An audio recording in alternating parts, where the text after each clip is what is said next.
Tripura E-Riksa সমিতিनि সাকথারমাबाय Chasalo Rabindra Shatabarshiki भवनो कायसा हजाक Panda khwlaijak Panda फाइमाजाक Haste-नि E-Riksa समितिनि चेयरमैन बिप्लव कर बसाकाओ हजाक Panda-नि नाहारमुं ओंखा Haste-नि E-Riksa चालनायरौनि थिनां बानथिना बागैसे फाइनाय जानुवारि तालनि सा सालमारिनि सिमि E-Riksa चालनायरौ रेजिस्ट्रेशन करिखे लाहारो E-Riksa चालगै मांगलाखिनि साजाखा ते अकक बथुमरौनो तै मुंसा खावा किरिमा ओंया तै अ हजाक Panda khwlaijak Panda फाइमाजाक बेदेंनि चीफ इंस्पेक्टर विजय देवर्माते कास्को इमान हुसेन আজকে আগরতলা রবীন্দ্র শতবার্ষিকী ভবনে হল নম্বর 2-এ ত্রিপুরা E-Riksa শ্রমিক সমিতির উদ্যোগে রাজ্য সরকার প্রশাসন ও সংগঠনের সহযোগিতার মাধ্যমে ত্রিপুরা E-Riksa শ্রমিকদের ভবিষ্যৎ সুরক্ষিত করার লক্ষ্যে আজকে সচেতনতা শিবির।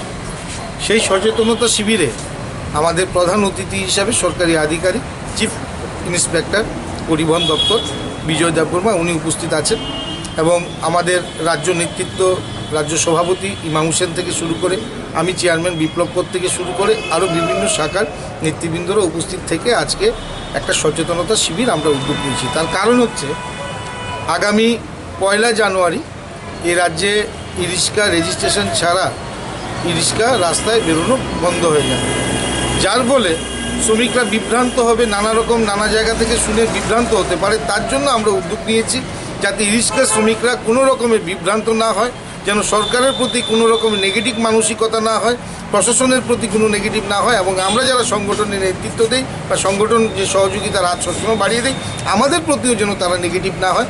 তাদের সমস্যা কোন জায়গায় কার কী সমস্যা আছে সেগুলো তুলে ধরার জন্য খোলাখুলি আলোচনার জন্য আজকে এই উদ্যোগটা নেওয়া হয়েছে আমাদের সংগঠনের তরফ থেকে। তা আমাদের দৃঢ় বিশ্বাস আজকে এই সচেতনতা শিবিরের মাধ্যমে যেই সমস্যা তাদের যেন না হয় সেই জিনিসটা লক্ষ্য রেখে আমরা এই উদ্যোগটা নিয়েছি এবং তার সাফল্যমণ্ডিত হবে সেই প্রত্যাশা আমরা রাখছি। যে গাড়িগুলি রাস্তায় ছিল সেটাকে কিভাবে রিসেন্ট করা যায় তার সুযোগ দেওয়ার জন্য গভর্নমেন্ট নোটিফিকেশন করে দিয়েছিল। পত্রপত্রিকায় টিভিতে বলে দেওয়া হয়েছিল যে এখন যাতে কেউ না বিক্রি করে এবং না কেনে।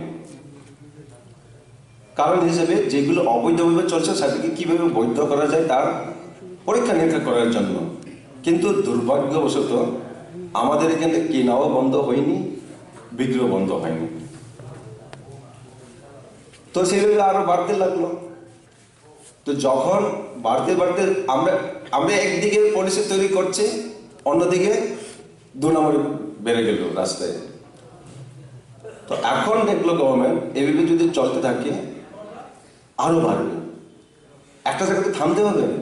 কেননা আদারওয়াইজ আমার শ্রমিক অথবা মালিক ভাইরা যারা ইন্স্যুরেন্স ছাড়া নাম্বার ছাড়া যারা চালাবেন, এই যে ইন্ডিয়া গেটের সামনে পড়ে যেভাবে মরল তার যে গতি হয়েছিল, যার পরিণতি হয়েছিল, যারা অবৈধ গাড়ি চালায় তাদের সবার পরিণতি একই হবে।